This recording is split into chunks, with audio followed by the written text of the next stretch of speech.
Okay, today we're going to look at how to use content-aware fills, the patch tool, and the clone tool.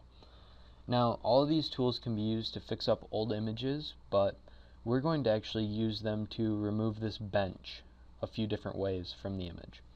The first way we're going to do, perhaps the easiest, is content-aware fills.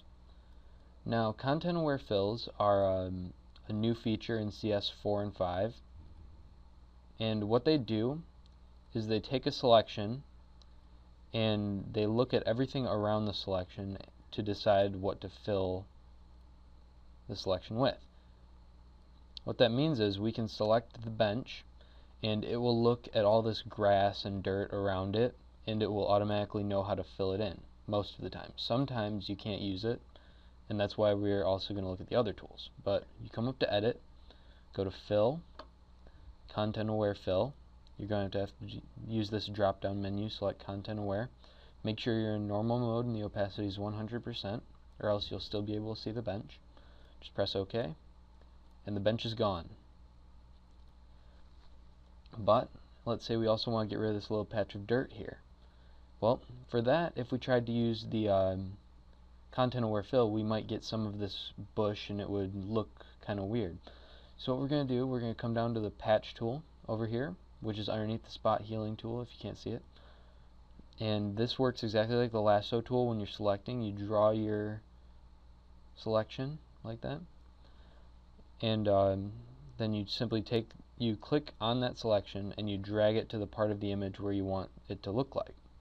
And so once you do that, the dirt is gone. But let's say that for some reason we can't use our content aware fill. Like when we try to use it, it's turning out funny. Well, we can still use our clone stamp tool. What the clone stamp tool does is you select part of an image by holding down Alt and clicking on that part of an image. In this case it'd be the grass because we want it to fill in with grass. And then you use it like the paintbrush tool. You're not pressing Alt anymore. And you can simply fill it in like that. Now this takes a little bit longer and I don't prefer it. But sometimes it's your only option, and it'll work just as well as the other ones. It just takes a little bit longer. And as you can see, we can already see that it looks somewhat natural. And we can continue to just clone stamp it, but the only problem is sometimes you will go too far with it and you start seeing weird stuff like this. See how we're starting to paint with the bench is actually starting to reappear right there. So it can get annoying.